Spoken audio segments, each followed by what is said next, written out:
The sun bathed the Kingston shoreline in golden hues as Patrice and Malcolm Robinson posed for yet another picture-perfect moment. With the Caribbean Sea shimmering behind them, Patrice leaned into Malcolm's embrace, flashing her radiant smile. To the world, they were the epitome of love, a Jamaican power couple who had it all. Patrice, a 37-year-old travel blogger, had built an online empire documenting their luxurious vacations, exotic getaways, and intimate moments. With thousands of followers hanging on her every post, she carefully curated their life to appear flawless. From candlelit dinners in Santorini to safaris in Kenya, she captured their love in every corner of the world. Malcolm, 39, was the quiet but steady force behind their lavish lifestyle. A financial analyst with a sharp mind and an even sharper suit collection, he had a knack for turning investments into gold. Unlike Patrice, he wasn't one for social media, preferring to let her bask in the limelight while he worked behind the scenes.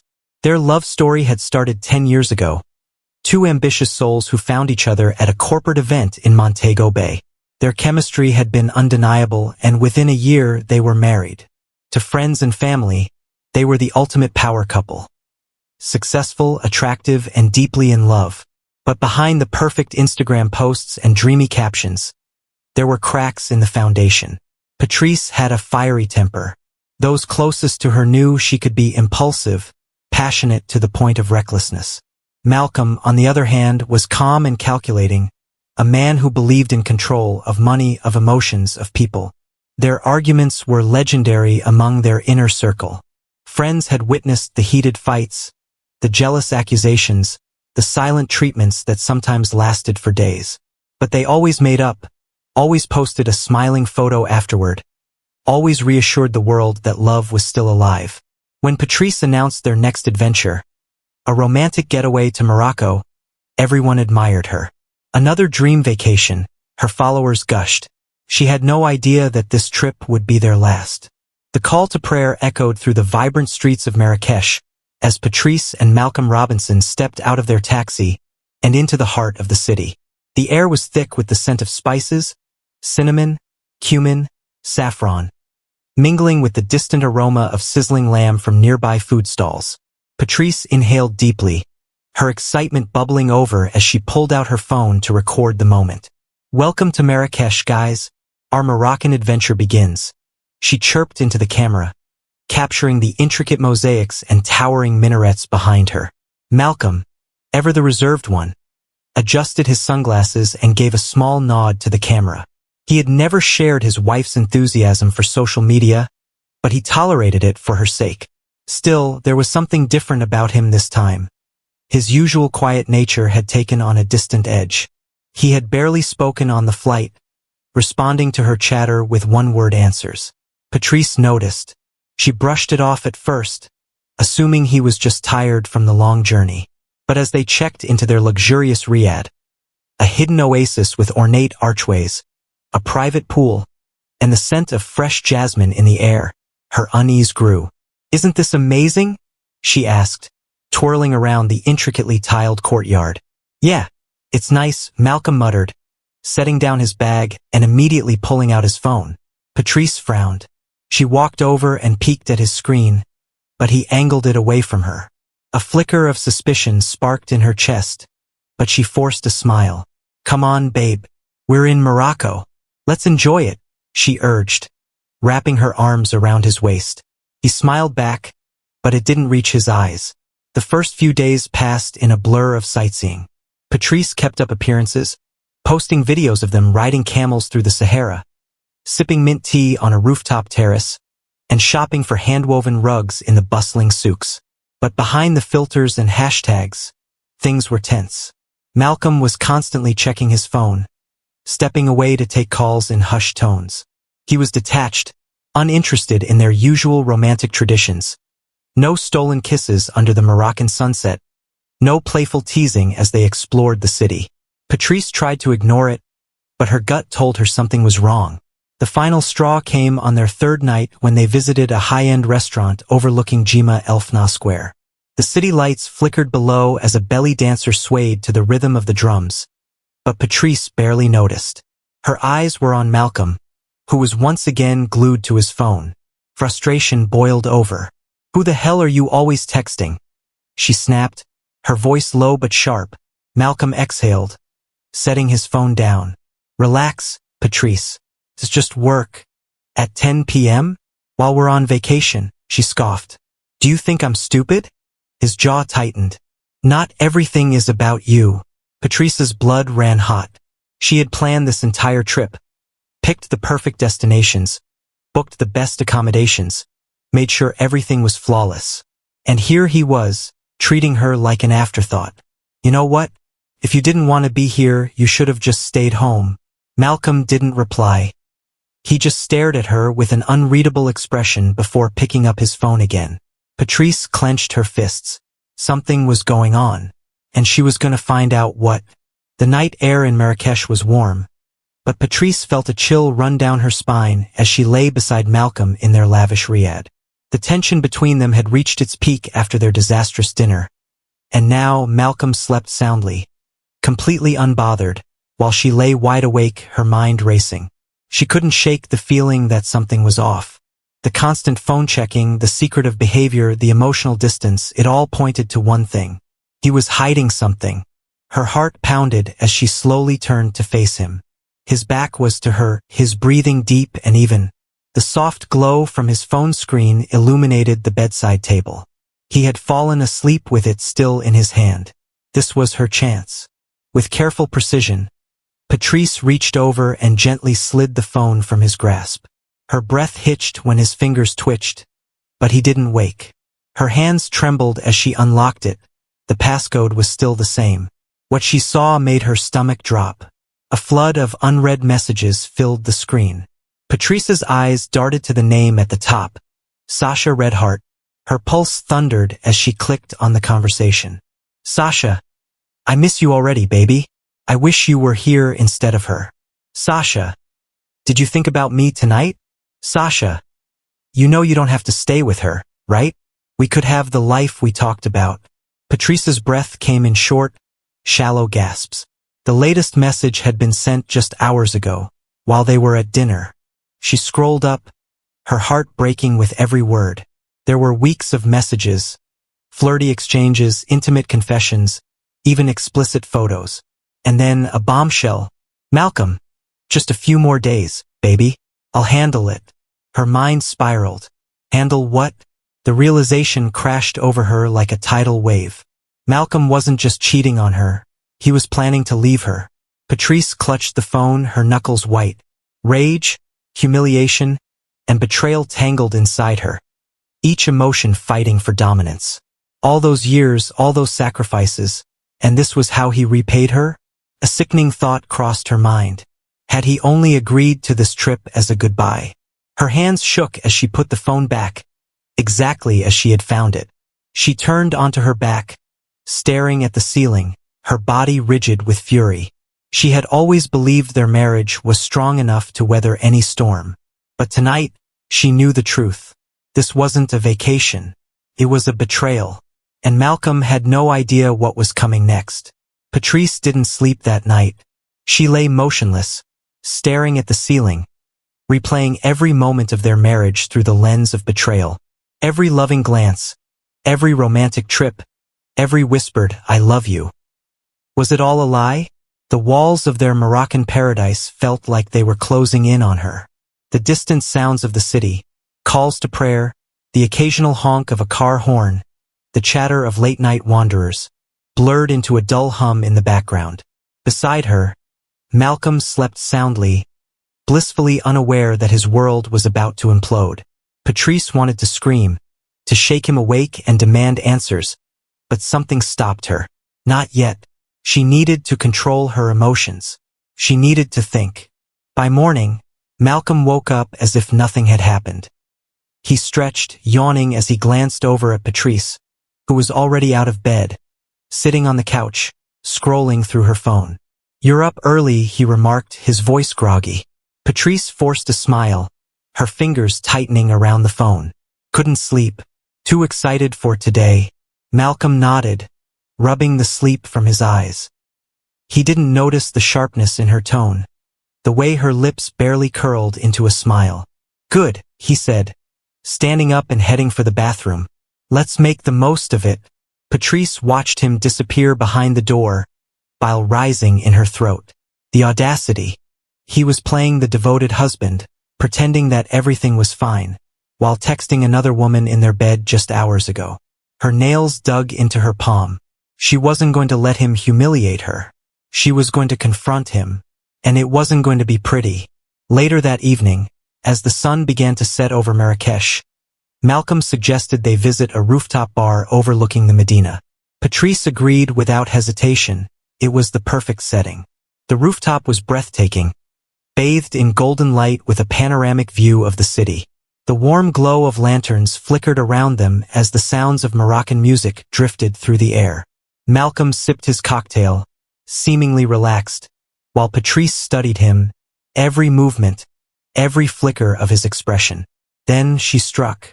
So, how's Sasha? The words landed like a slap. Malcolm froze, the glass halfway to his lips. Slowly he set it down, his jaw tightening. What? He said, his voice low, cautious. Patrice leaned in, her eyes burning with anger. I said, how's Sasha? The woman you've been texting? The one you miss? The one you're planning to leave me for? A flicker of shock crossed Malcolm's face before he masked it with indifference. You went through my phone? Patrice laughed bitterly. That's all you have to say? That I went through your phone? Not even a damn denial. Malcolm sighed, rubbing his temple.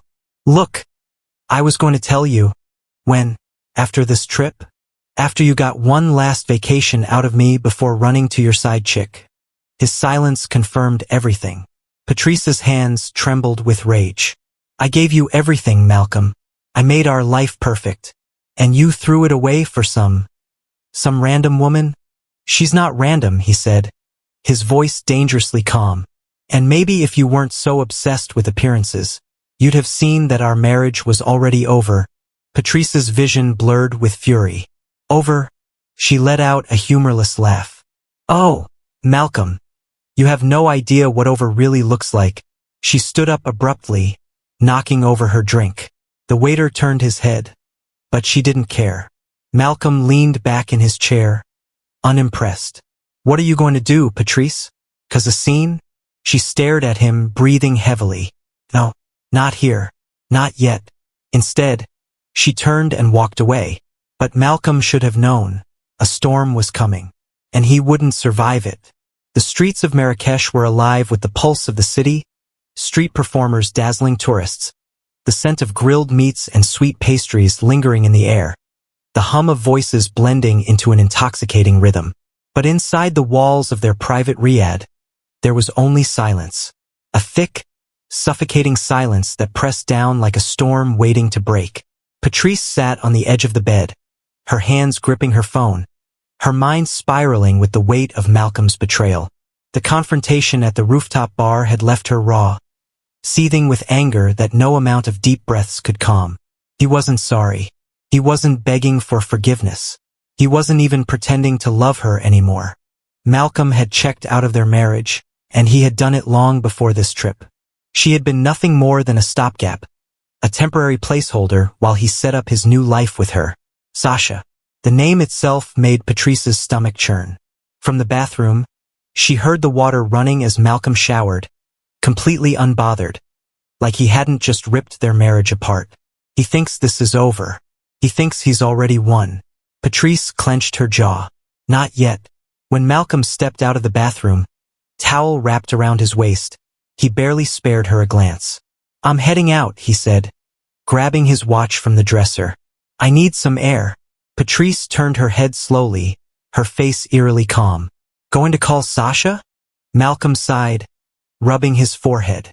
I don't need to explain myself to you, Patrice. She let out a soft laugh, one that didn't reach her eyes. No, you don't. Malcolm frowned, sensing something different in her tone. She wasn't yelling. She wasn't throwing things. She wasn't even crying. She was calm. Too calm. His instincts told him to be careful. But then again, Patrice was all talk. Right? Right. Without another word, he grabbed his phone and left the room.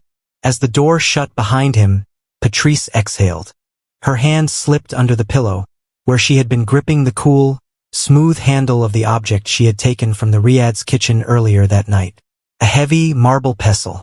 She lifted it, weighing it in her hands. It was solid, strong, lethal. Her fingers tightened around it. She knew exactly what she had to do. Malcolm returned just after midnight, the scent of cigars and whiskey clinging to him. He walked in, tossing his phone onto the nightstand before stripping off his shirt. Patrice lay under the sheets, her back turned to him. Motionless, silent. For a moment he hesitated. Something about the air in the room felt different, heavy, like static before a storm. But he was too tired to care. With a sigh he climbed into bed.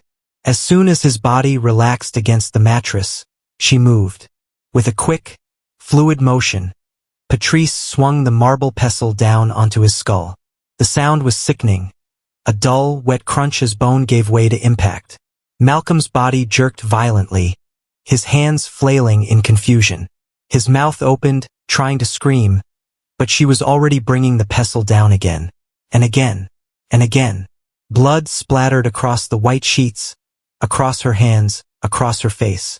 Malcolm twitched beneath her, his body convulsing as the life drained out of him. By the time she stopped, the room was silent again.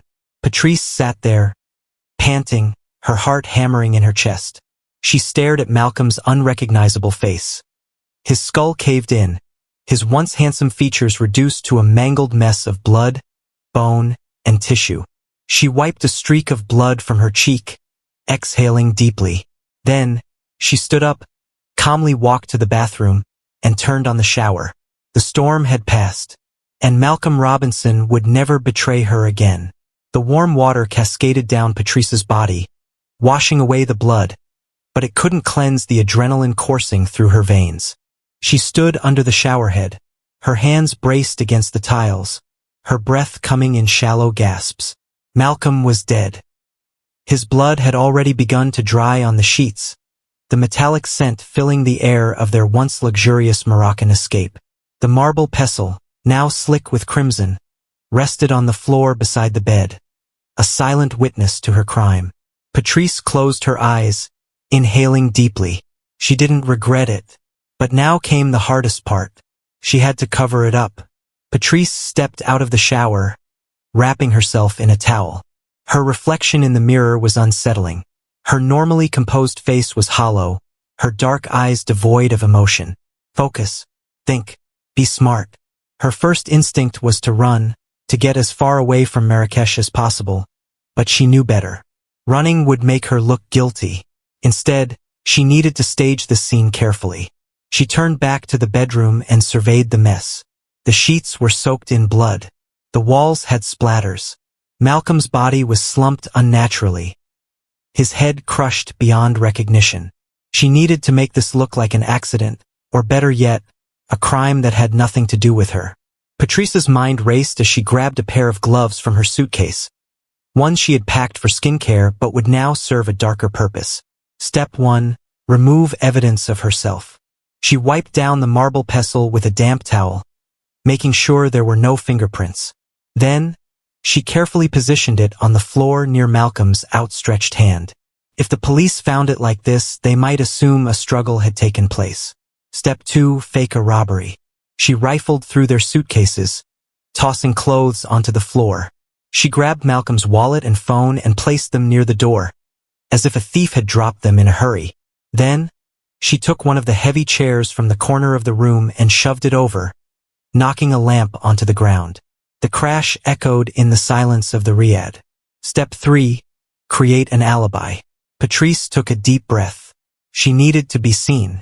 She quickly changed into fresh clothes, slipped on her sandals, and exited the Riad, walking briskly toward the bustling Medina.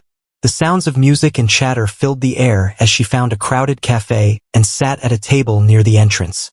She ordered a mint tea, pretending to scroll through her phone, making sure the waiter saw her. She even struck up a conversation with a couple sitting nearby. She checked the time. 30 minutes. That was enough. She stood, paid in cash, and casually made her way back to the Riad. Now came the most important step. Patrice took a deep breath, let panic creep into her voice, and dialed the local authorities. Hello? Please, help me. My husband, he's been attacked. There's blood everywhere.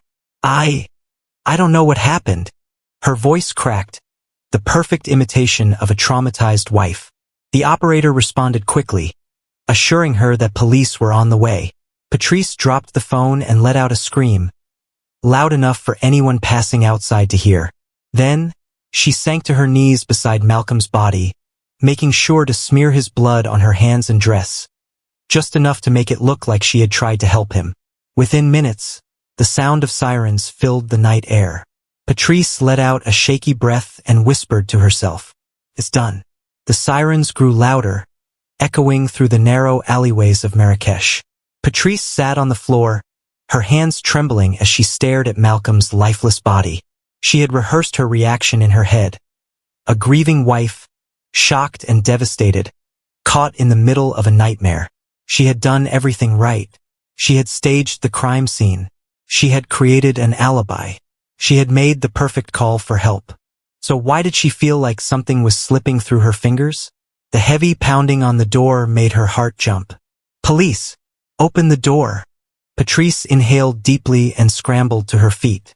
Show them fear, show them innocence. She unlocked the door with shaking hands. The officers rushed in, 2 in uniform, 1 in plain clothes. Their eyes immediately landed on Malcolm's battered body. The older officer, likely the lead detective, surveyed the scene with sharp, calculating eyes. Patrice let out a sob, clutching her chest. I don't know what happened. I went out for tea, and when I came back, he was like this." The detective glanced at her, his expression unreadable. "Madam, take a deep breath. Start from the beginning." She nodded frantically. "We were just enjoying our trip. Everything was fine. Then Malcolm wanted some air, and I stayed behind. Later, I decided to go out too. I needed to clear my head after our argument." The detective's eyes narrowed slightly. "Argument? Damn it. She shouldn't have mentioned that." Patrice wiped at her eyes, playing it off. Just a small disagreement about dinner plans. Nothing serious." He nodded but didn't write anything down. That's when she knew. Something wasn't right. One officer began taking photos while another knelt beside Malcolm's body. He turned to the detective. "No forced entry," he murmured in Arabic. "No signs of an intruder." Patrice stiffened.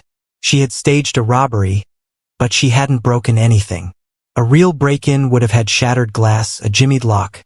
Something. The detective gestured toward her hands. "Madam, you said you arrived and found him like this?" "Yes," Patrice answered, nodding quickly. "So you didn't touch the body?" She faltered. I tried to shake him. I didn't know he was..." Her voice cracked. "I didn't know he was already gone." The detective exchanged a glance with his colleague. "You're covered in his blood, madam." Her stomach tightened. One of the forensic officers spoke from across the room. "The weapon appears to be that marble pestle. Blood spatter suggests multiple blows to the head. A crime of passion." Patrice's pulse quickened. No, they were supposed to think it was a robbery." The detective turned back to her, his expression unreadable. "Madam Patrice Robinson, I have a few more questions for you." He gestured to one of the uniformed officers. Patrice's breath hitched. Something was wrong. They weren't treating her like a victim anymore. As they moved her to the living area, the detective spoke again. "You mentioned going out for tea. Which cafe?" She quickly named one she had visited earlier in the trip. The detective nodded. "We will check." A pit formed in Patrice's stomach. She had gone out to build an alibi, but had anyone actually seen her? Would the cafe staff even remember her? What if the time on the security cameras didn't match her story? Her carefully constructed plan suddenly felt fragile. Another officer approached the detective and whispered something in Arabic. Patrice couldn't understand, but the shift in the room was immediate. The detective turned back to her, his eyes colder now. "Madam Robinson, you need to come with us to the station." Her heart dropped. "Why? I told you everything I know." He stepped closer, his voice firm. Then you won't mind answering more questions. Under official custody, her world spun. This wasn't supposed to happen. She had been so careful. But as the cold metal of the handcuffs closed around her wrists, Patrice realized she wasn't going home. The courtroom in Marrakesh was packed. News of Malcolm Robinson's brutal murder had spread far beyond Morocco, making headlines in Jamaica, the United States, and even Europe. The image of Patrice Robinson, a beautiful, well-educated woman, a seemingly devoted wife, had become the center of an international scandal. The Moroccan honeymoon murder. Dressed in a beige prison uniform, Patrice sat motionless at the defendant's table. Her once polished appearance had faded. Her hair was unkempt, her face pale, dark circles forming under her eyes. But she held her chin high, refusing to let the world see her break. Her defense lawyer, a Moroccan attorney named Karim El Mahdi, whispered, "Stay composed. No matter what they say." She nodded, composed, calm, innocent. The prosecution, led by a sharp-eyed woman named Layla Ben Youssef, had built a relentless case against her. One that painted Patrice as a jealous, scorned wife who had snapped in a fit of rage. And the evidence was damning. The prosecution wasted no time dismantling her alibi. The cafe alibi crumbled. Surveillance footage from the cafe Patrice claimed to have visited that night showed no sign of her. The staff had no recollection of serving her after midnight. No forced entry. Investigators found no signs of a break-in. If this had been a robbery, why hadn't the intruder taken valuable items like their passports or jewelry? Blood spatter evidence. Forensic experts testified that the angle and distribution of Malcolm's blood showed he was attacked from above, likely by someone standing over him in bed. The stage scene. The detective who led the investigation testified that the crime scene appeared deliberately manipulated. Clothes thrown around, a toppled chair, but nothing actually stolen. The prosecution's theory was clear.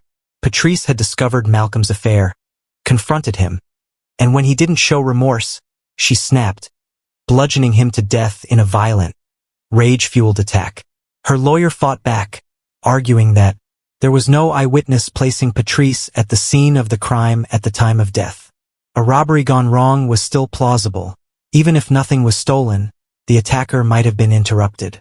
Patrice had no prior history of violence, no police reports, no recorded outbursts of aggression. But the jury didn't seem convinced. Then came the biggest blow. The prosecution unveiled a shocking twist. Malcolm hadn't just been having an affair. He had booked a flight to Dubai for himself and Sasha, scheduled for 3 days after their Moroccan trip was set to end. He had planned to leave Patrice for his mistress. Patrice felt her heart sink as a copy of the plane ticket was displayed on the screen. It didn't matter that she hadn't known about the Dubai flight that night. It didn't matter that Malcolm had betrayed her. What mattered was that the jury now saw motive. She had every reason to kill him. The jury deliberated for 3 hours. When they returned, Patrice's hands were ice cold. She stood, her legs trembling beneath her, as the judge read the verdict. Guilty. Her breath caught. The room was silent for a moment, then murmurs spread like wildfire. The judge's voice cut through the noise. For the crime of premeditated murder, Patrice Robinson is sentenced to 25 years in Moroccan prison. The weight of the sentence hit her like a freight train. Her knees nearly buckled. As she was led out of the courtroom in handcuffs, cameras flashed, journalists shouted questions, and the world watched. The once happily married Jamaican wife who had come to Morocco for a romantic escape was now a convicted killer, and she would never leave Morocco again.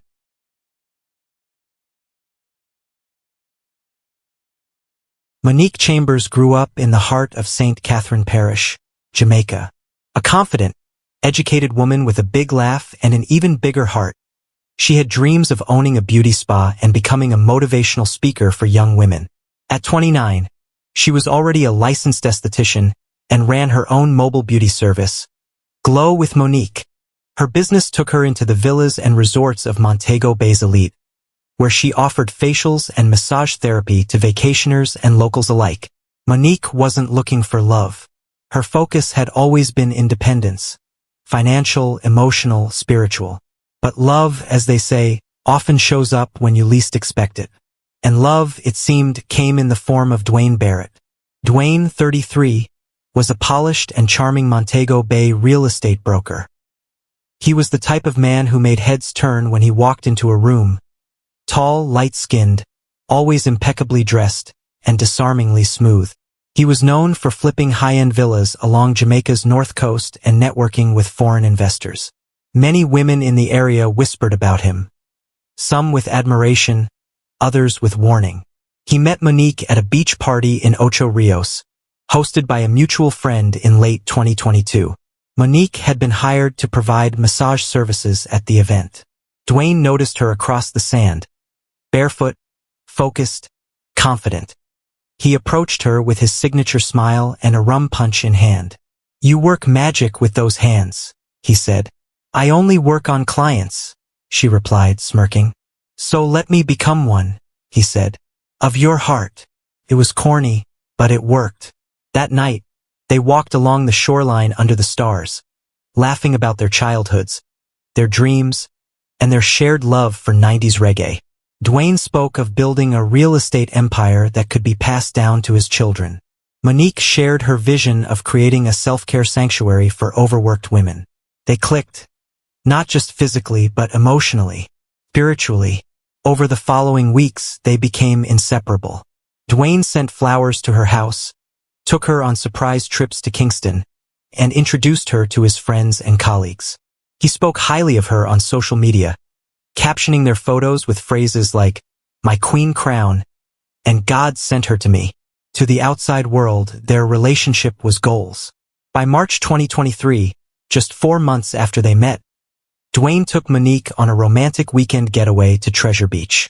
On a moonlit cliff, with reggae playing softly in the distance, he got down on one knee and pulled out a diamond ring. "You make me a better man," he said. "Let's build this life together." Monique said yes, tears streaming down her cheeks. She'd never been proposed to before, and certainly not like this. It felt like fate, like her prayers had finally been answered. The couple's wedding was scheduled for July, fast-tracked, extravagant, and completely over the top. It was held at the luxurious Trial Club in Hanover, with nearly 200 guests in attendance. The bride wore a hand-beaded mermaid gown. The groom arrived in a white tuxedo on horseback. They danced their first dance to Terrace Riley's "She's Royal."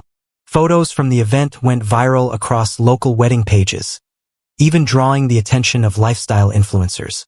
The wedding was called the Caribbean Fairy Tale by one online blogger, but few knew that just beneath the golden surface, secrets were already beginning to fester. Monique had entered the marriage full of hope and love. What she didn't know was that Dwayne had entered it carrying a dangerous secret, and that secret would destroy everything.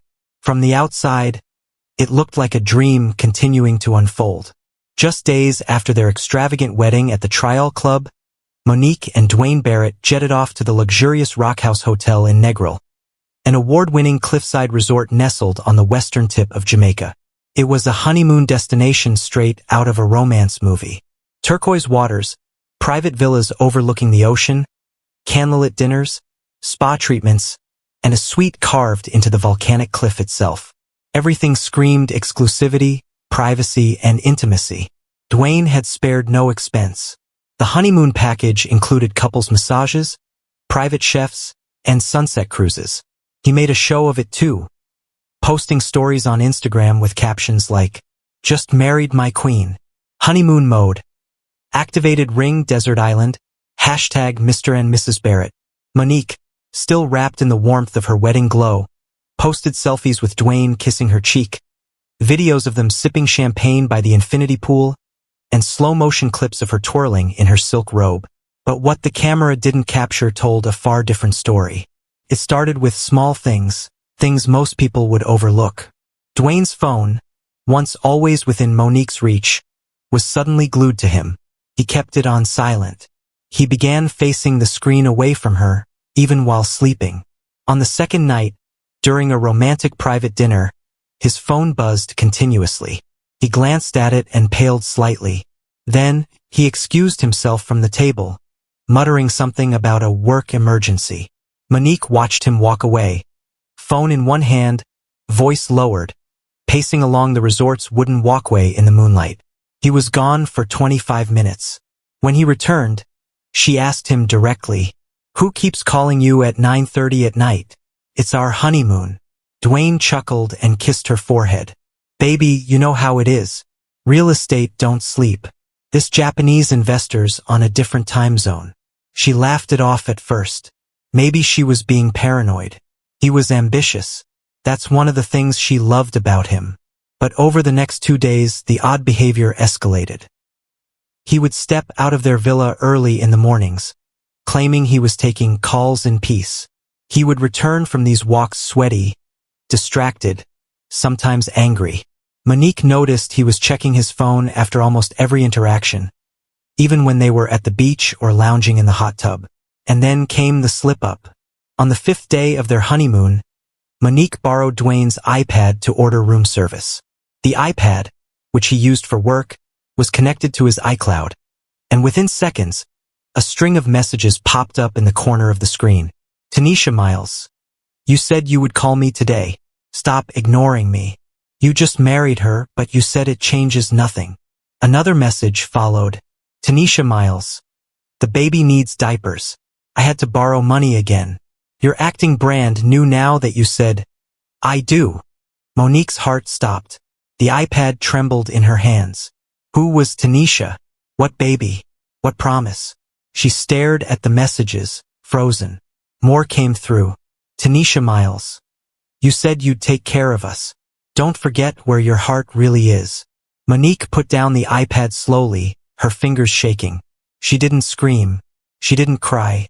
She just sat there, in that picture-perfect villa overlooking the Caribbean Sea, with a champagne glass in one hand and betrayal stabbing her from the other. Her instincts, the ones she had dismissed as just honeymoon nerves, were screaming now. The puzzle pieces started to fit together. The late-night calls, the constant need for privacy, the abrupt tone changes, the subtle but sharp emotional distance. She didn't say anything to Dwayne that night. Instead, she smiled when he returned from another call and pretended to be tired. She laid in bed beside him, her back turned, eyes wide open. In that moment, Monique's perfect love story shattered silently. She had trusted this man with her future, her heart, her body, only to discover that he had lied to her at the most sacred moment in their lives. As Dwayne snored peacefully next to her, Monique's thoughts spiraled. She had left everything behind to marry him, her apartment, her freedom, her independence. And now, not only was he cheating, he had a child with another woman? Her breath came fast and sharp. This wasn't just betrayal. It was humiliation. On a national stage. She closed her eyes and tried to silence her thoughts, but they kept returning like crashing waves. Who was Tanisha? How long had it been going on? And more importantly, what was she going to do about it? Monique woke up early the next morning, long before the sun kissed the horizon.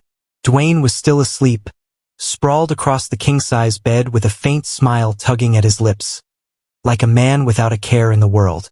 But for Monique, sleep had not come easy. Her heart was a battlefield of emotions. Confusion, anger, disbelief, and something far more dangerous, resolve. She slipped out of bed quietly, wrapped herself in a robe, and stepped onto the cliffside veranda.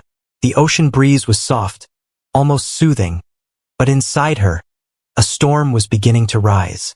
Monique stood at the edge, staring out over the crashing waves, trying to understand the magnitude of what she'd seen. The messages on Dwayne's iPad hadn't stopped after that night. She'd gone back and read more. Screens and screens of chats between him and Tanisha Miles, a woman she had never heard of before. There were photos, love notes, talk of shared dreams, and worst of all, voice messages from a baby. His baby, babbling dada in the background. He had a whole other life, and Monique had walked blindly into it, thinking she was the only one. As the sun began to rise, bathing the villa in golden light, Monique made a decision. She wouldn't confront Dwayne just yet. She needed to know the full truth. She needed confirmation, not just hunches. She needed to find this woman, She returned to the room and quietly took the iPad again. Dwayne's iCloud was still logged in. With careful fingers, she scrolled through his emails, calendar appointments, and saved documents. She found a money transfer receipt to a T. Miles sent 2 weeks before their wedding. Then another dated just 4 days ago, while they were already on their honeymoon. Monique screenshot everything. Evidence, receipts, even saved voice memos. And then, almost by fate, she found Tanisha's number in his contacts. She didn't call it right away. Instead, she opened WhatsApp on her own phone and saved the number under T. The profile photo was of a young woman with long braids, maybe mid-20s, holding a chubby baby girl on her hip. The status read, "Don't play me for a fool. Karma's watching." The irony was almost poetic. She clicked the chat and typed, "Hi, you don't know me, but I think we need to talk. It's about Dwayne Barrett." The message was seen within seconds. The typing bubble appeared. Then came the reply, "So it's true. He did marry you." Monique's breath caught. Tanisha wasn't confused. She knew who Monique was. She had known about the wedding. The messages hadn't just been desperate pleas. They were calculated bombs, meant to test if Dwayne would keep his promises now that he had said, "I do," to someone else. Monique messaged again. "How long have you two been involved?" Tanisha replied instantly, 2 years. My daughter is 8 months old. He told me he loved me the day before your wedding." Monique's hands went numb. 2 years. That meant he was with Tanisha when he first met Monique. That meant every romantic gesture, every proposal plan, every wedding vow was built on a lie. The pain turned to rage, sharp and blistering. "I'm sorry," Tanisha added. "I didn't know he was serious about marrying anyone else until I saw your wedding photos. He blocked me after that. But now you know who he really is." Monique didn't reply after that. She didn't need to. That afternoon, she pretended everything was fine. She kissed Dwayne's cheek. She smiled during lunch. She held his hand as they walked down to the cliffside cabana. But underneath it all, her mind was ticking like a metronome.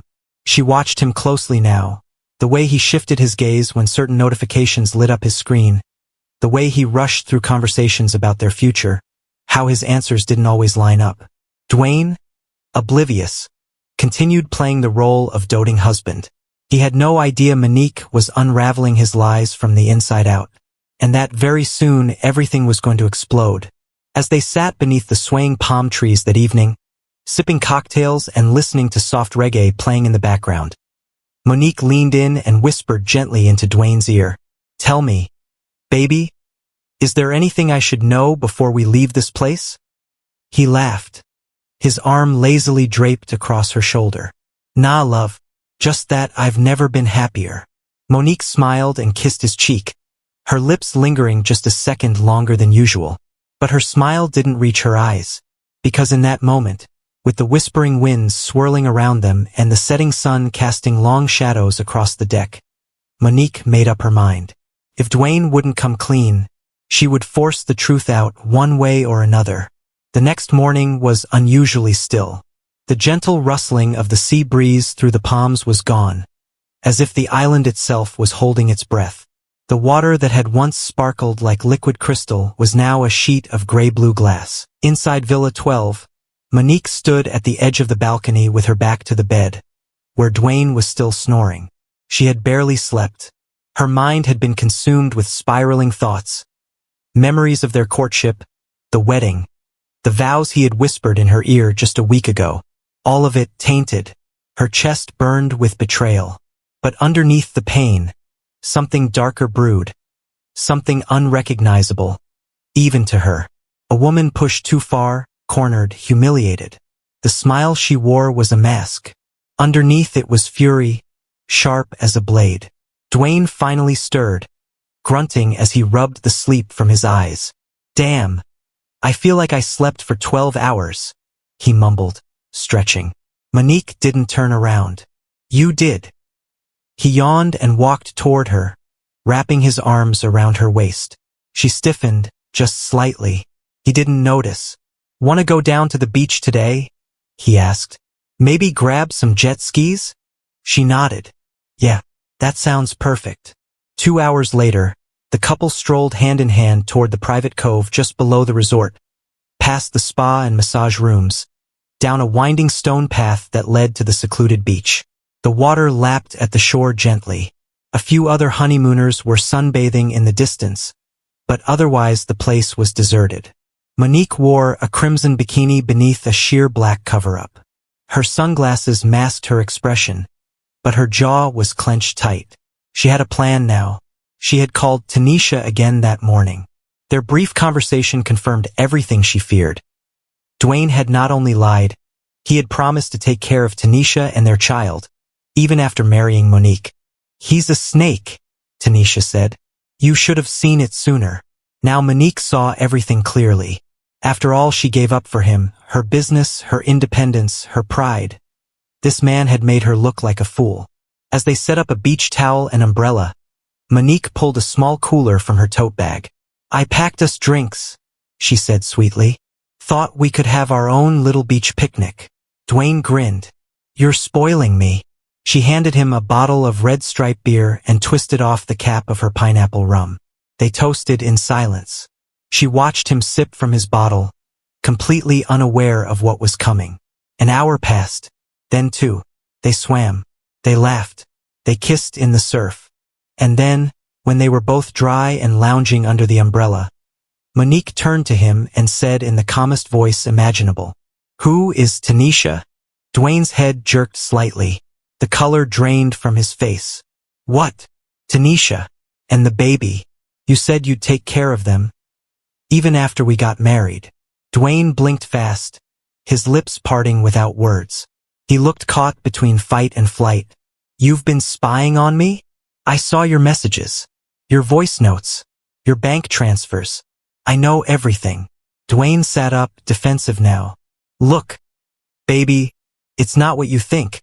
Don't lie to me again, she snapped, her voice rising. You made vows to me, and all this time you were lying. Living a double life. Dwayne stood up, pacing. It was a mistake, okay? I didn't mean for it to go on this long. I didn't know she'd keep the baby. Monique stood too, her fists clenched at her sides. Her voice was ice. So that makes it better? You cheated on me, lied to my face, trapped me in a marriage I thought was real. They were yelling now. A few distant beachgoers turned their heads. You think you're so perfect?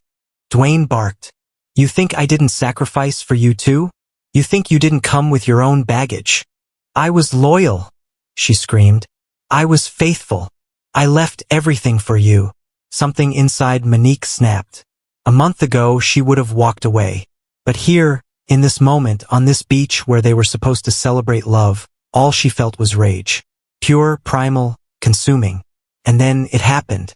With no warning, Monique grabbed the glass bottle of rum from the cooler and swung it with all her strength into the side of Dwayne's head. The crack was sickening. Dwayne stumbled back, dazed, blood beginning to pour from his scalp. He fell onto the sand, clutching his head. Are you crazy? He shouted. Monique didn't answer. She raised the bottle again and brought it down. Again and again, each blow fueled by months of deception, humiliation, and shattered trust. Screams rang out from the beach. Someone began running toward them, but it was too late. By the time security arrived, Dwayne Barrett lay lifeless in a pool of blood and sand. His skull cracked open, his eyes frozen in a final expression of disbelief. And Monique?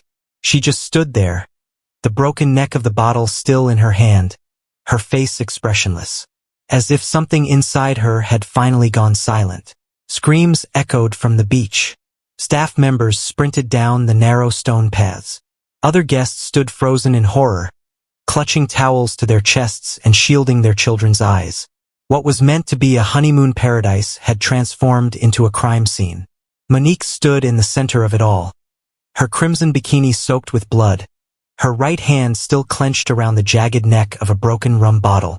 Her breath came in sharp, shallow gasps, but her expression was distant, eerily calm. Dwayne's body lay in the sand just a few feet away, his blood mingling with the incoming tide. A young Jamaican lifeguard was the first to reach the scene.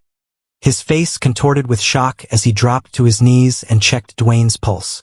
"Call the police," he shouted to the others. "Now!" Monique didn't move. She didn't run. She didn't cry. She simply stood there, almost statuesque, like the gravity of what had just happened hadn't yet reached her. Or maybe it had, and she no longer cared. Within minutes, a resort manager arrived, speaking rapidly into a radio, demanding paramedics, police, and privacy for the resort's other guests. A security guard approached Monique slowly, cautiously, as though she were a wild animal. "Miss, I need you to drop the bottle. Please." Her eyes flickered toward the man. She looked at the bottle in her hand like she had forgotten it was there. Then, without a word, she released it. It hit the sand with a soft thud. Police sirens wailed in the distance. When the Jamaican Constabulary Force arrived, they quickly secured the area. Yellow tape cordoned off the beach. Forensics officers began photographing the scene. Officers questioned resort staff and horrified tourists, one of whom had captured part of the assault on their smartphone. Two detectives approached Monique. One was an older man with graying temples and weary eyes. The other, a sharp-eyed woman who immediately took the lead. "Monique Barrett?" she asked, voice firm but calm. "Yes. I'm Detective Sergeant Carleen Ricketts with the Negril Police Department. You're being placed under arrest for the suspected murder of your husband, Dwayne Barrett." There was no struggle. Monique allowed them to handcuff her without resistance. Her head remained high as they led her off the beach, past stunned onlookers and into the back of a waiting police SUV. The doors closed behind her with a solid metallic thump. It was over, or so it seemed. At the Negril police station, Monique was placed in a small, windowless room with nothing but a table, 2 chairs, and a humming overhead fan. Her blood-stained swimsuit had been replaced with an oversized gray shirt and drawstring pants. Her hair was pulled back tightly, her face still unreadable. Detective Ricketts entered first, followed by a male officer holding a recorder. "This interview is being recorded," the officer announced. Date: July 14th, 2023. Subject: Monique Althea Barrett. Charge: murder. Ricketts sat across from Monique and leaned in slightly. "I want to give you a chance to tell your side. You can remain silent, or you can explain what happened on that beach." Monique stared at her for a long moment before speaking. "He lied to me," she said simply. "About what?" "Everything." And then, over the next 45 minutes, Monique detailed the events leading up to Dwayne's death, how she discovered the affair, the secret child, the betrayal. She spoke of the messages from Tanisha, the voice memos, the money transfers. She painted a picture of a woman who had been emotionally ambushed, manipulated, and discarded like a fool. But she never once denied killing him. "Did you plan to kill your husband before that day?" Ricketts asked. "No," Monique replied. "I planned to confront him. That's all." "So the attack? Was it spontaneous?" A long pause. "No. It was a choice. In that moment, I chose to stop him from ever lying to me, or anyone else, again." There it was. A confession. Cold. Final. Detective Ricketts ended the recording and stepped outside. By the next morning, the story had gone viral, first across Jamaican tabloids, then international news. Headlines read, "Honeymoon Horror. New bride kills husband in bloody beach attack. Paradise turns deadly. Woman beats spouse to death after uncovering affair. From vows to violence. American tourist jailed for murder in Jamaica." Photos of Monique in handcuffs, still in her beachwear, splashed across social media. The video footage, shaky and distant, captured the final blows. Public opinion was sharply divided. Some called her a monster.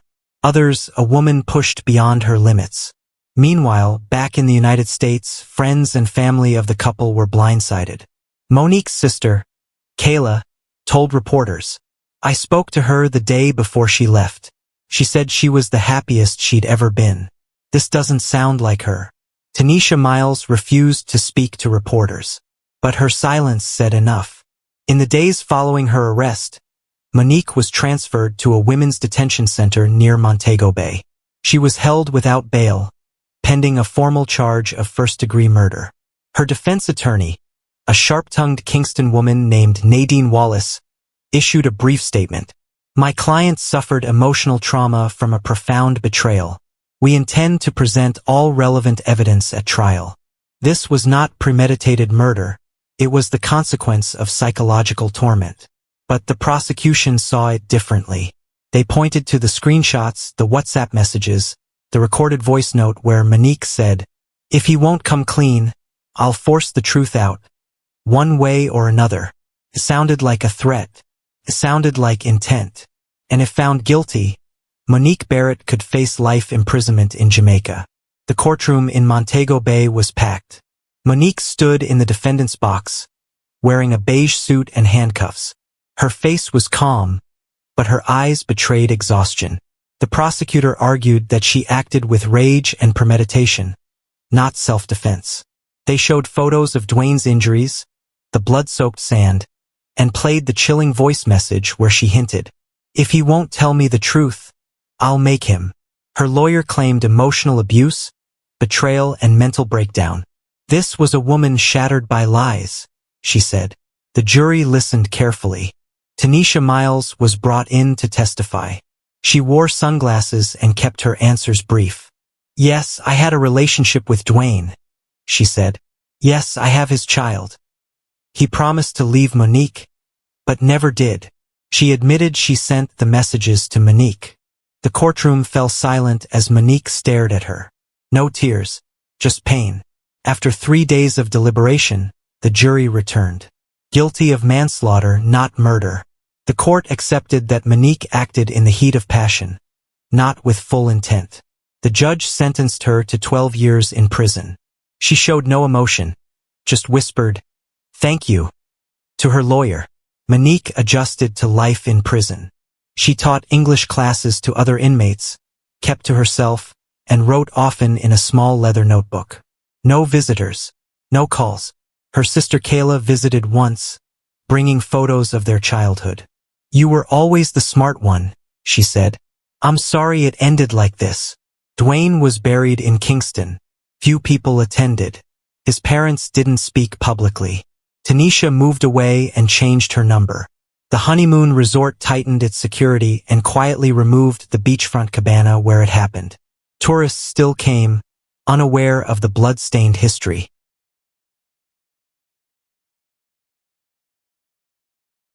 The golden sunlight bathed the tarmac as the plane touched down in Montego Bay, Jamaica, stirring excitement in the hearts of honeymooners Kareem and Shanice Morgan. It was supposed to be the beginning of a new chapter, their fresh start as husband and wife, away from the noise of their busy lives in Kingston. They had been married just 3 weeks earlier in a glamorous wedding ceremony that made the society pages. Now, it was time to unwind, to laugh, and to reconnect in one of the Caribbean's most picturesque settings. What made this trip unique, however, was the inclusion of Kareem's father, Luther Morgan, a tall, distinguished man in his mid-50s with salt and pepper hair and a commanding presence. Luther wasn't your typical father-in-law tagging along on a couple's honeymoon. He had paid for everything, the private beachfront villa, the all-inclusive luxury resort, the yacht rentals, even a private chef. He insisted on coming, framing it as a family bonding experience and promising to give the couple enough space to enjoy their romantic escape. Shanice had been hesitant at first. She barely knew Luther and had only met him a handful of times before the wedding. He was a successful businessman, the founder of a real estate empire, and widely respected in Jamaican society. But something about him made her nervous. Maybe it was how his eyes lingered just a second too long. Or maybe it was the way he carried himself, like a man who always got what he wanted. Still, Kareem had brushed off her concerns. "Come on, babe," he had said, flashing his charming smile. "He just wants to spend time with us. Trust me, it'll be amazing." So she went along with it. Their villa was nothing short of paradise. A modern 2-story property nestled between swaying palm trees, with a panoramic view of the turquoise Caribbean Sea. The air smelled of sea salt and hibiscus, The sound of waves crashing on the shore played like a lullaby in the background. It was the kind of place people dreamed about but rarely experienced. The first few days passed in a blur of rum cocktails, beach strolls, snorkeling trips, and candlelit dinners. Luther, to everyone's surprise, gave them plenty of space. He spent his days golfing with resort executives or reading alone by the pool. When they did gather for meals, the conversations were lively and warm. Luther often complimented Shanice's intelligence and beauty, which made her blush, though she chalked it up to politeness. But something began to shift by the fourth day.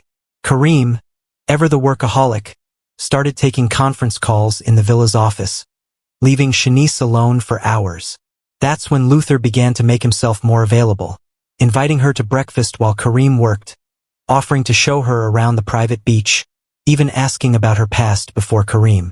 Marriage changes things, he told her one morning as they sipped coffee on the balcony, staring out at the endless blue sea. Sometimes it brings you closer.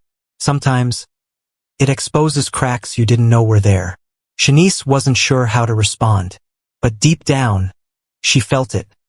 The loneliness creeping in despite the paradise around her. The perfect getaway, it seemed, was not as perfect as it appeared. Beneath the sun-kissed skies and island breezes, something dangerous and forbidden was beginning to take root. And no one, not Kareem, not Shanice, not even Luther, could have predicted how dark their dream vacation would become. The Morgans' love story was one that looked perfect on paper. Kareem Morgan, 29, was a rising star in the finance sector, sharp-suited, eloquent, and heir to one of the most powerful real estate legacies in Jamaica. He grew up in affluence, schooled abroad, and had a magnetic energy that drew people in. On the surface, he was the picture of success. Shanice, 26, was the contrast. Humble beginnings from Portmore, raised by a single mother who worked 2 jobs to make ends meet.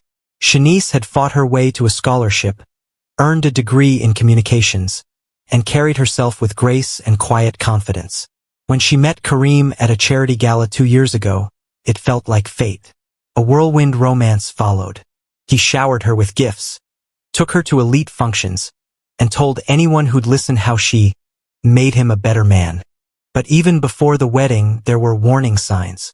Kareem had a temper, nothing too overt, but sharp enough to leave bruises on the inside. He would shut down during disagreements, throw sarcastic jabs in public, and sometimes vanish for hours without explanation. Shanice told herself it was stress, that he loved her, that every couple had growing pains.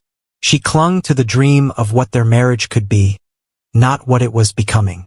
Their wedding had been the event of the year, a lavish affair held at a private estate in the Blue Mountains, covered by society pages and Instagram influencers alike. But behind the glamour, Shanice felt disconnected. Even on their wedding night, Kareem had gotten drunk with his groomsmen and passed out before they could even share a private moment. It hurt, but she said nothing. The trip to Montego Bay was supposed to be their reset, their second chance, a way to recapture what brought them together. But as the days passed, it became clear that Kareem hadn't left his workaholic habits behind. His phone never stopped ringing. Every sunset was interrupted by a business call. Every romantic dinner was overshadowed by emails, deals, and investor updates. Shanice tried to be patient. She walked along the beach alone. She explored the island's hidden coves and sipped cocktails by herself at the swim-up bar, smiling at strangers just to feel seen. She even tried initiating intimacy, but Kareem brushed her off with tired excuses. "You're acting like a child," he said one night when she confronted him about the distance between them. "This is real life, Sean. I'm building a future for us." But us was beginning to feel like just her. And then there was Luther. Unlike Kareem, Luther gave her undivided attention. He listened when she spoke, asked about her dreams, and noticed the little things. How she liked her tea, the way she wore her hair, the scar on her wrist from a childhood fall. He was everything Kareem was not: mature, composed, and oddly comforting. One afternoon, while Kareem took a call in the villa office, Shanice found herself on the back deck with Luther, watching the waves. They shared a bottle of wine and a light conversation that slowly drifted into personal territory. "You remind me of my late wife," Luther said softly. "She had your fire. Quiet, but powerful." Shanice smiled, feeling the heat rise to her cheeks. "Kareem doesn't really talk about her." "He doesn't talk about a lot of things," Luther replied, looking out to sea. There was silence between them for a moment. Not awkward, intimate. It was a silence filled with something unspoken. A dangerous, growing temptation neither of them dared to name. At least not yet. The line between curiosity and desire is thin, sometimes invisible, and once crossed, it can never be uncrossed. By the 6th day of their trip, the rhythm of the Morgan vacation had quietly shifted. Kareem was now more of a shadow in the villa, locked in virtual meetings and late-night investment calls. Shanice's once playful attempts to reconnect had faded into emotional silence. She had stopped dressing up for dinner, stopped waiting for him on the balcony, stopped believing he would suddenly turn back into the man she once fell in love with. Instead, she found herself drawn to Luther. It began innocently. Shared breakfasts, casual walks along the beach, soft conversations that slipped deeper with each day. But behind the polite smiles and fatherly presence, something far more primal brewed. Luther watched her with eyes that lingered just a second too long. He laughed at her jokes, offered compliments that were slightly too personal, and asked questions Kareem never thought to ask. One afternoon, the villa's air conditioning failed during the sweltering heat of the Jamaican sun. Shanice, sweaty and frustrated, changed into a white cotton sundress. Barefoot, hair tied up, glowing with salt water and sun. She stepped into the kitchen to grab a glass of ice water when she realized Luther was already there, shirtless in linen pants, sipping coffee by the counter. Their eyes met and held. Sorry, I didn't know you were in here," she said, quickly adjusting her dress. He smiled. "No need to apologize. You look peaceful." She laughed nervously. "More like exhausted." "You wear it beautifully," he replied, his voice low, almost a whisper. A silence followed, one that throbbed with tension. And then Luther turned, took a slow step toward her, and brushed a strand of hair from her face. "You deserve to be seen, Shanice." Her heart pounded. Her body screamed at her to move, to step back, to say something, anything. But she didn't. She stood frozen, intoxicated by the attention, by the rawness, by the fact that anyone still noticed her. And then he did something unthinkable. He kissed her, not forcefully but with confidence, with purpose. A slow, deliberate brush of lips that lingered just long enough to sear into memory. Shanice gasped and stepped back, her fingers to her lips, her eyes wide with shock and adrenaline. I can't," she whispered, voice shaking. Luther nodded, his expression unreadable. "Of course. Forgive me." She fled the kitchen, heart racing, guilt washing over her like a crashing wave. She locked herself in the guest bathroom and stared at her reflection. What the hell just happened? What did this mean?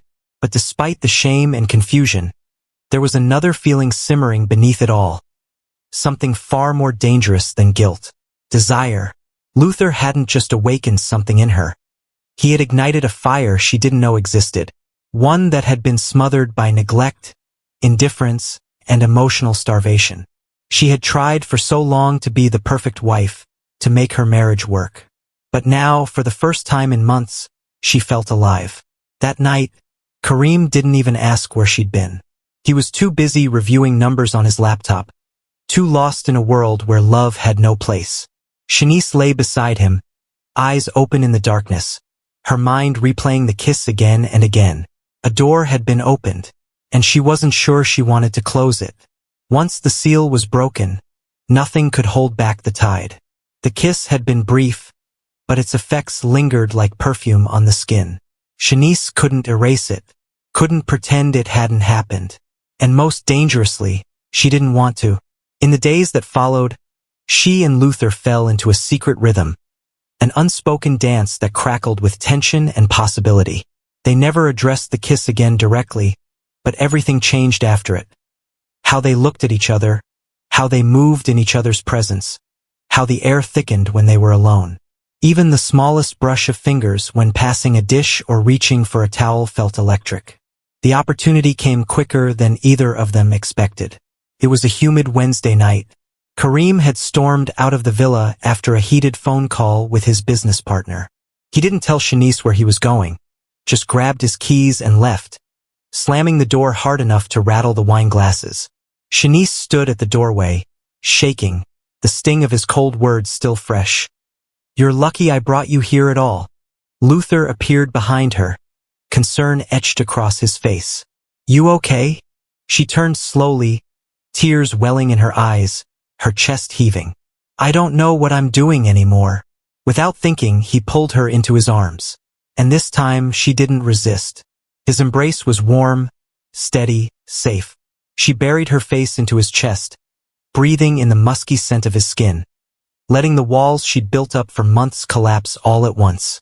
"I can't keep pretending," she whispered. "Then don't," Luther replied, lifting her chin gently. They looked at each other, deeply, fully, and the dam burst. Their lips met again, harder this time, desperate, hungry. She clung to him like a drowning woman, and he held her like she was the only thing tethering him to the earth. They stumbled backward into the guest bedroom, tearing at clothes, abandoning guilt and reason with every kiss. For that 1 hour, the rest of the world disappeared. There was only heat, breath, tangled sheets, and the forbidden pulse of a union that should never have happened. Afterward, Shanice lay wrapped in his arms, the sound of the ocean crashing outside their window, a storm echoing the one inside her chest. She didn't speak. Neither did he. There was nothing left to say. They had crossed the line, and now there was no going back. But as they drifted into a fragile sleep, unaware that Kareem had quietly returned and was standing just outside the bedroom door, everything changed. He had come back early, quietly, suspicious, and what he heard behind that door would break him. His wife, his father, together, in his bed. The seed of betrayal was now fully planted, and the blood would follow. Secrets have a way of festering. Like a wound left untreated, they grow beneath the surface, silent, infectious, deadly. After that night, everything shifted between Shanice and Luther. Their affair didn't end with the single act of betrayal. Instead, it evolved into a forbidden routine cloaked in whispers, lingering stares, and stolen hours behind locked doors. They told themselves it was temporary, a vacation fling, a strange, beautiful mistake. But the more they tried to stop, the deeper they sank. The thrill of secrecy became their oxygen. Every encounter was riskier than the last, quick, desperate moments during Kareem's absences. On the beach beneath moonlight, in the villa's private sauna, once even in the shower just minutes before Kareem returned from a business meeting. The fear of being caught only intensified their desire. But they weren't as careful as they believed. Kareem, having heard enough that first night to suspect something unholy was happening, didn't confront them immediately. He observed, waited, watched Shanice more closely. How she reacted when Luther entered the room. How her eyes darted away too fast. How she wore her guilt like perfume no one else could smell but him. He checked her phone one night while she was asleep and found nothing incriminating.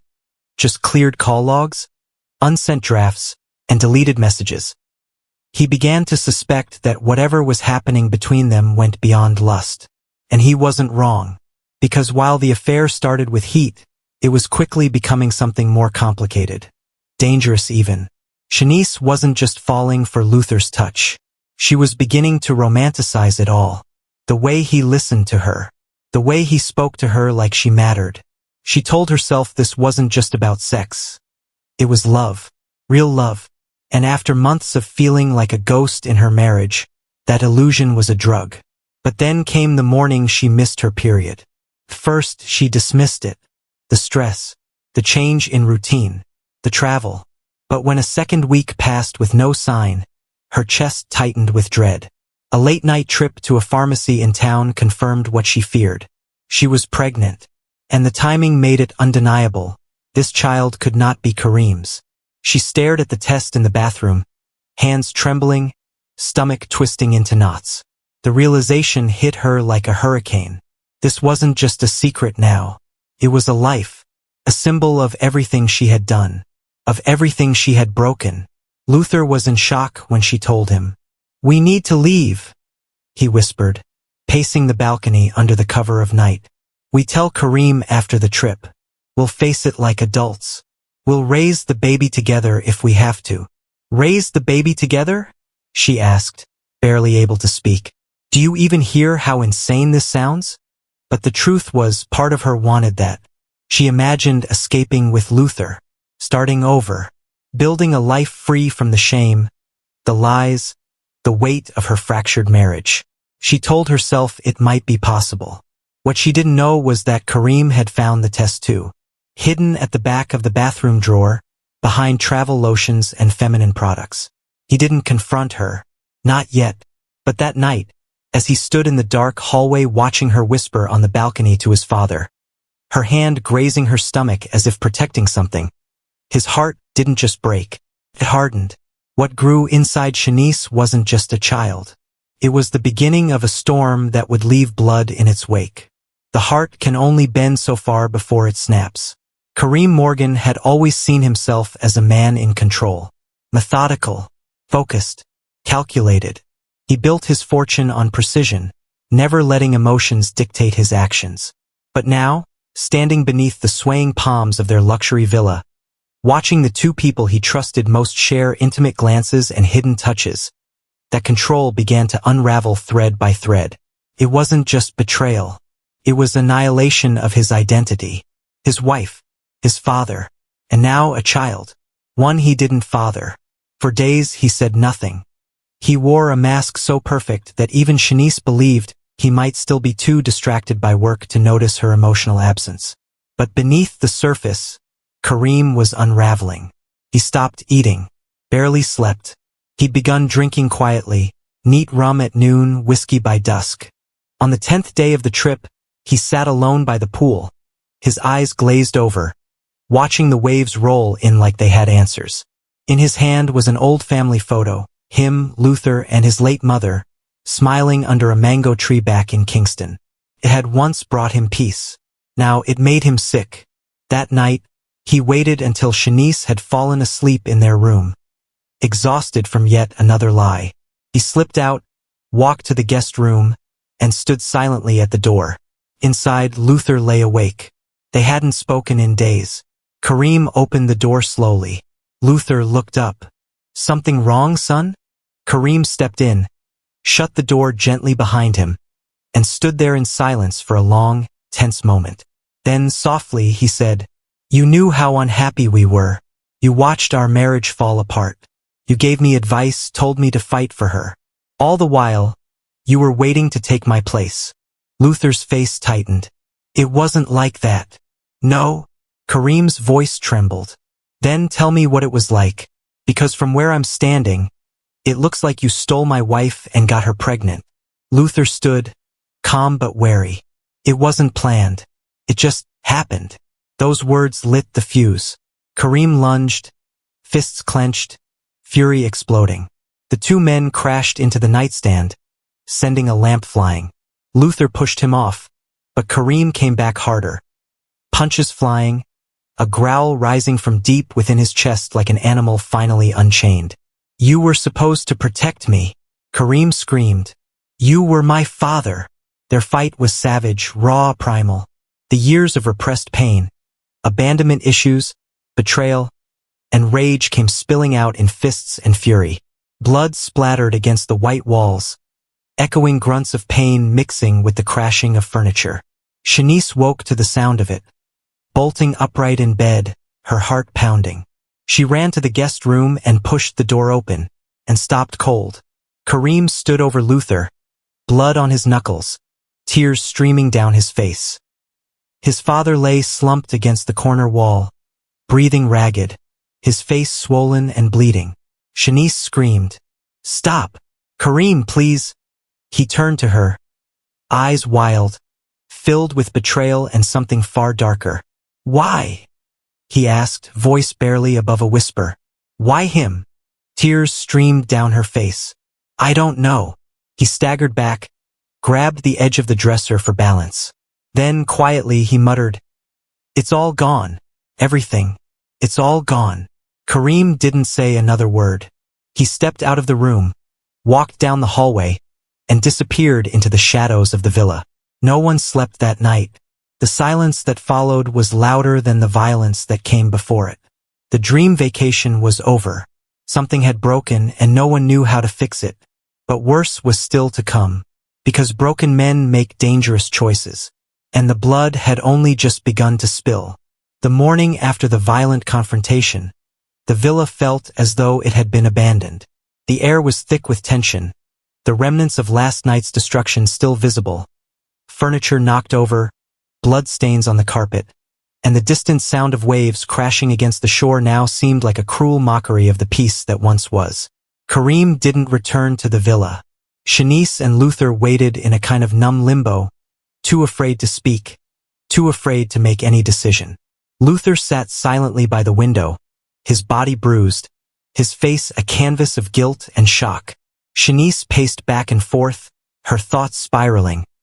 Was this the end of everything? Her marriage? Her family? The dream she had held onto for so long? And what about the baby? She hadn't spoken to Kareem. He hadn't contacted her either. In the back of her mind, she wondered if he had already made up his mind to leave. Leave everything behind and disappear. The thought of being a single mother, abandoned by both men in her life, weighed heavily on her. But before she could dwell further on those dark thoughts, she heard a car pulling into the driveway. Kareem. Shanice froze, staring at the door, her heart pounding in her chest. The door opened with a creak, and Kareem stepped inside.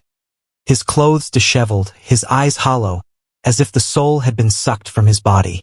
He didn't look at either of them as he walked past, heading toward the master bedroom without a word. "Are you okay?" Shanice called after him, her voice trembling. He didn't respond. Instead, he went into the bedroom, slammed the door behind him, and locked it. The silence that followed was oppressive, filling every inch of the villa with an eerie tension. Minutes passed, then hours. Shanice and Luther didn't know what to do. Should they confront him? Should they wait? They could hear Kareem moving around inside the room, but he said nothing. Neither of them dared to approach him. As the evening wore on, a feeling of dread slowly crept over them. Something wasn't right. Kareem had always been a man of action, quick to make decisions, quick to move. He wasn't one to lock himself away like this. Shanice couldn't take it anymore. She stood up, walked toward the bedroom, and placed her hand on the door. Felt cold against her skin. "Kareem?" she called softly, her voice shaking. "Please talk to me." No response. She tried the door handle, but it was locked tight. Panic set in. She banged on the door, shouting his name, her voice rising in desperation. "Kareem, please, open the door." Inside, the room was eerily silent. Luther stood behind her, his face pale. "I think we should call someone. We need to check on him." But Shanice, her heart racing, was already pulling at the door handle again. This time it gave. The door creaked open slowly. What she saw inside would haunt her for the rest of her life. Kareem was lying on the floor of the bedroom, an empty bottle of sleeping pills on the nightstand beside him. His body was still, his face pale, a thin line of blood tracing his lips. He had overdosed. "Kareem!" Shanice screamed, rushing to his side, shaking him, trying to wake him up. But it was too late. Luther stepped back, his face draining of all color. He couldn't believe what he was seeing. The man who had once been his hero, who had built an empire, who had protected his family, was now gone. And Luther knew deep down that he was partly responsible for this. It was his fault. But there was no time for guilt. Shanice was sobbing uncontrollably, trying to revive him, but there was nothing they could do. The villa, once a dream escape, had become a tomb. The nightmare they had been living was no longer just a secret. It was a bloodstain on everything they had known. The police arrived shortly afterward. The investigation began, but it was clear to everyone involved that Kareem had taken his own life. There were no signs of struggle, No indication of foul play, just a broken man who had reached the end of his rope. As they began to process the tragedy, Shanice stood in the corner of the room, her mind a whirlwind of thoughts. What now? What would happen to the baby? What would happen to her? She had lost her husband. She had lost her family. And now she would have to carry the weight of her actions alone. But even more haunting was the thought that lingered in her mind. Had Kareem's death been inevitable? Or had it been pushed over the edge by the very people he trusted most? Shanice couldn't say. But the one thing she knew for sure was this. Nothing in her life would ever be the same again. The blood had spilled. And now there would be consequences. Kareem's death shattered the remnants of the vacation. The villa, once a symbol of paradise, now felt like a prison. Shanice was consumed with grief, guilt, and fear. She knew the truth, the affair, the pregnancy, and now her actions had led to her husband's death. Luther tried to comfort her, but the weight of their shared guilt was heavy.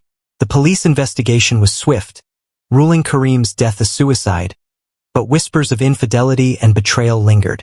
Shanice returned home with the truth heavy on her shoulders, uncertain of what her future would hold.